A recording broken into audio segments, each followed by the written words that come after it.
Confessions of an SEO. Welcome to Season 4, Episode 7 of Confessions of an SEO. Now, I want to send out a thank you to those that listened to the end of last week's episode and took action to receive their 30-day free trial as a full-fledged crawl or no crawl member. Now, I think I'm going to raise the stakes a little bit this week. Since the podcast is the official sponsor of Crawl or No Crawl, which now lives on Substack, there are a couple of levels on it.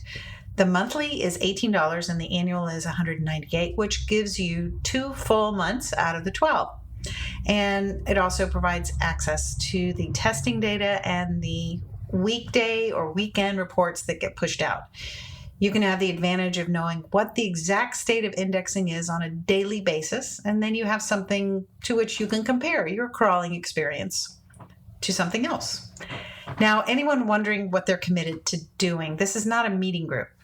You can consume a daily roundup email at your convenience in 3 minutes, 4 minutes max. So these emails, it's where I share the current state of the indexing system, how long from publish to serve, are there any things that look suspicious or intriguing, and the crawl data, which comes from the server logs. Now, after those 30 days, if you don't feel you received any value from the membership and you don't renew, your account will just revert to a free one. That's it. Now, all members for your paid can submit a server log, which will be run through an in-house tool that isolates all of the Google crawlers and bots into a separate spreadsheet, which will be sent back to you compliments of crawl or no crawl. Now, that is not a self-serve operation. I'm doing these manually so that it's easier to see Google crawls. And the IPs are checked against known Google IPs to make sure that it's only Google and not someone pretending to be Google. On another note, I still haven't received the notification from SurveyMonkey that I've hit the limit on responses from the annual survey. So there's still time. The link will be in the description. It is the bit.ly short link, bit.ly/, and then this is the part that is unique, COAS-survey3, all one word. All right, today's topic. Well, it's a phrase that within the last 5 days, I have heard it used in different contexts 4 different times. And it is called forced indexing. There seems to be a consensus that the way indexation should work is that content is published, our sitemaps are lovingly submitted to Google, and then everyone waits for the magic. Now, according to some in our community, forced indexing is when you actually use Search Console to not just submit your sitemap, but to submit your individual URLs and specifically request Google to index them. So it got me to thinking, where did this concept come from that asking Google to index your content is forcing Google to index your content? Last week, I happened to go through some old test write-ups, and they were probably sometime around 2015, but maybe before 2019.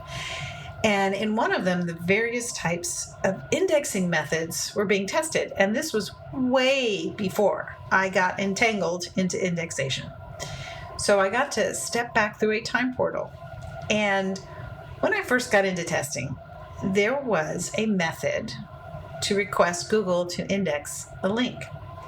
Now, before you go rolling your eyes and thinking I've stated the obvious, I bet some of you may have never seen this. So right now, we are signed into our search consoles to do this, but there was a time when you didn't have to be logged in, and the link or the URL that you wanted Google to crawl didn't have to be a site that you had in Search Console. So for listeners who don't know, Google provides the ability to put a piece of verification code on a site and then validate that site so Google knows that you're officially attached to that site, and they will share some of their data on that site, like how many pages are indexed, what are some errors or issues that they discovered in the content. And it's not always right, but it's something, right? And so that's called the Google Search Console. And while I haven't hit the limit, I think it can handle 100 separate sites per account. And also, Google does this at no charge for now. Anyway, that submit URL was in what was officially called Webmaster Tools. Now, no one thought to test the mobile-friendly tool, I'm just saying, but that's not the interesting part. There was one, in this test, there was one index service tested, Search Console, and the URL submit. And it turns out for two of them, the time from published to being served was less than 15 minutes. Now, I know I talked about the old days when SEO tests could be set up, submitted, and the answer could come in as little as 1 to 5 minutes. Now, less than 15 minutes is how we would cover our asses on time, just in case somebody repeated our tests. They couldn't spank us if it took them 10 whole minutes to be served. So I'm also going to guess that had I been testing indexation back then, I bet that open page to submit a URL probably generated the exact same bot behavior as a request for indexation via Search Console dashboard.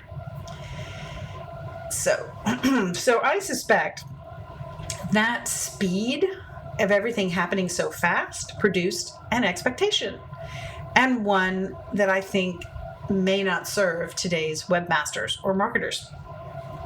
So back then, you could publish a page, you could submit a sitemap, and likely within a few hours, because most of us we're not testers and we have lots of things to do. We can't sit around and watch, how many minutes does it take or seconds for this page to be findable. But obviously, based on experience, the time from crawl, index, rank, and serve, all the 4 subsystems that make up the indexation system, they happen so fast. We didn't even think to figure out that there were 4 subsystems. It all happened in a blink of an eye, and it wasn't a problem. So all those years of almost instant indexing, I think we would have laughed if somebody said that they were testing indexation. I know I would, but why? It's like, why would we test something if it isn't broken? So fast forward to today. And the last time I tested it, which was last year now, it took Google 2 months to find and crawl and serve a new page that was published. And this was one where only the sitemap was submitted in Search Console. So new page published, sitemap submitted, and nothing else. So let's just back up a minute. In 2015, the same action of publish and submit a sitemap would yield a page being findable by its keywords in less than 15 minutes, likely really only a few minutes.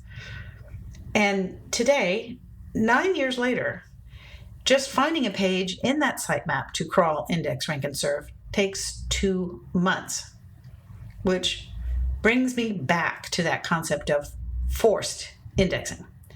So just so we're all on the same page, this is the term used when one pastes one URL manually into the URL inspection section in Search Console and hits the request button. So the general attitude expressed is almost like those steps is forcing something in Google. So newsflash, and if you haven't noticed it, the indexation footprint is shrinking. And when I say that, I mean there are less ways to ask Google to crawl your new content than there were 9 years ago. We lost the mobile first indexing tool last year. And like I said, that test this week reminded me about the submit URL option that we lost. And so I'm wondering if we've lost all of that, why are we still thinking it's so vulgar and degrading to manually use the request indexation button on a URL basis to get Google to crawl them? Now, let's also not forget that less than a year ago, they started sending different bots to index new content. And you can look at server records and tell if it was something Google just sent on their own or if it was an actual request for indexing. It did not used to be this way. And you have to wonder, I'm not saying anything other than saying what I see, but my question is, why is it getting harder and harder for Google to index? And maybe that's the wrong question. What if the real question is, why is it getting harder to make a request for Google to index? So let's look at an illustration outside of SEO. I just want to sort of put a fine point on this. And let's go with a simple one. Oh, I don't know. Let's go with a political one. They say that Texas is a red state. However, those that look at the data say it's more accurately described as a non-voting state. The results may not accurately reflect all that is within the state of Texas. Now, before I get into it, what I'm about to share, I guess, I should tell you, is an example of a good year when it comes to voting participation. Most of them are not this good. So I looked at how many voted in the 2020 presidential election and compared that, looked at the residents that are eligible to vote. They're of voting age, they live here, they're whatevers, but they're not registered to vote. And so it looks like compared to all the residents in Texas, there's 52% that are eligible. So for the sake of easy math, that's about saying, let's say, let me just make sure I got my numbers right. All right, so we have 10,000 people who can register themselves to vote. Of that 10,000, 7,800 are registered because the percentile comes in around 75% that can register are registered. So of that 7,800, 5,100 actually come out to vote.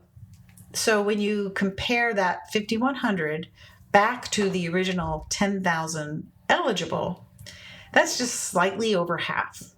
So the other half of our eligible citizens, or 4,900 people in this illustration, have not registered, or where registration may require things they don't need. So it dampens their participation.